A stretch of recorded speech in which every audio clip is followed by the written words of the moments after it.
Hi Instagram and YouTube friends. We are working on hip mobility today.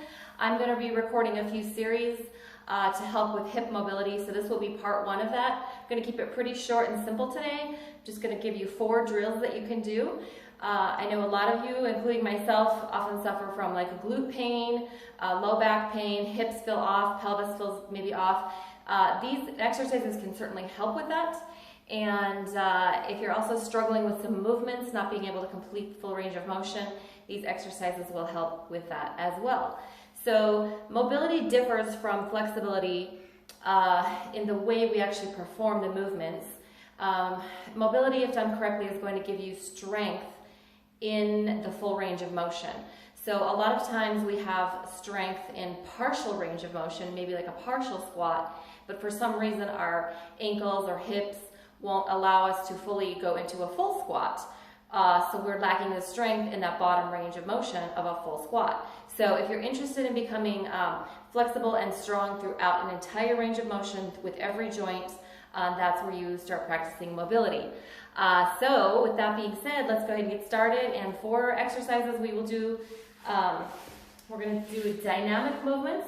So that also differs from standard flexibility exercises where we are not holding a static stretch. So dynamic means we're going to continue the movement. So it's almost going to be like a rep and sets. So I usually recommend between 1 to 3 sets of about 10 reps of all these exercises, okay? And also before we get started, if something feels off to you, don't force it. Maybe try again another day. And you can also message me for modifications or regressions, okay? So the first one we're going to do, you've probably seen before, it's a figure 4 squat, stretch. So you're going to have one ankle on the opposite knee. And we're just going to lie back here, and you're just simply going to press the knee out, and maybe like a 1 or 2 count hold. So hold. Okay, just a brief hold because we're keeping that moving. Okay, and after you've hit about 10, then you can go ahead and hold it for about 15 seconds, just pushing on the knee. Again, don't force the movement, but add pressure there. Okay, and then obviously you would repeat that on the other side. Okay, the second exercise is going to get some of the hip rotators, but primarily the piriformis. So this one is, I find, super beneficial. It's almost the same setup, where you're going to lay on your back, you're going to take one leg and cross it over. Instead of ankle to knee, you're going to get more of a cross. Okay, so almost like you're crossing your legs sitting down.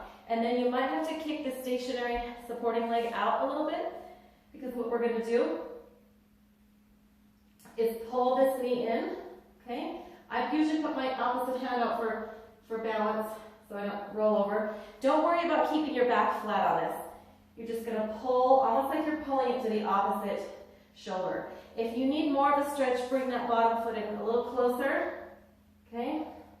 And again, we're pulling, and pulling, and after about 10, then you can really, really hold it. And you can rotate more if you need to, okay? So go to your comfort level. This really gets piriformis, glute, and low back, okay? And a lot of hips there, hip rotators.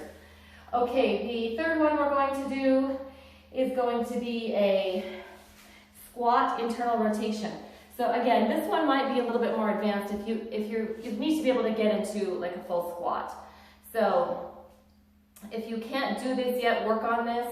And of course with flat feet, if you can see that. We don't want to try this stretch when we're up here on our toes. So once you're able to get to a neutral spine, flat foot, full squat, then you can start an internal rotation. Okay, this way.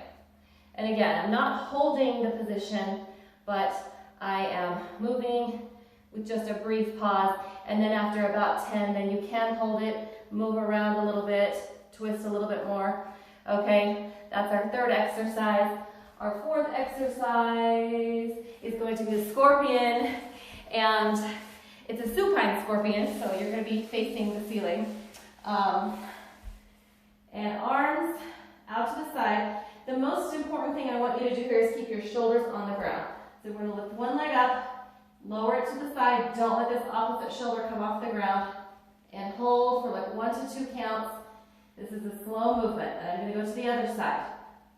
Okay, one side is usually a lot easier, at least for me. And then here, okay. And then after, again, we've done about 10, then you can go ahead and hold the stretch. You can advance it, try to grab your toe, take it to that next level if that works for you. So I hope those are helpful for you. You can do those daily. You can add them at the end of a workout, beginning of a workout. Just try to get them in if you have hip pain. And please comment, share, like, message me if you need regressions or progressions to those exercises. And next time I will be posting part 2 of our hip mobility.